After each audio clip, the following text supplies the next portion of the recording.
వెలసిదివా శిఖరమునా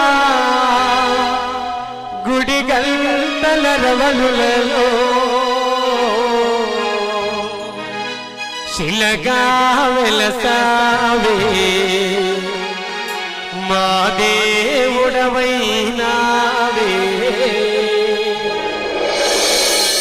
మా స్వాములు తెలియక వెంకటేశ్వర స్వామిని ఆ పక్కన పెట్టేశారు. మనం ఈ పాటతో స్వామి గంతులు వేసుకుంటే ఇక్కడికి వచ్చి తిరుమల తిరుపతిలో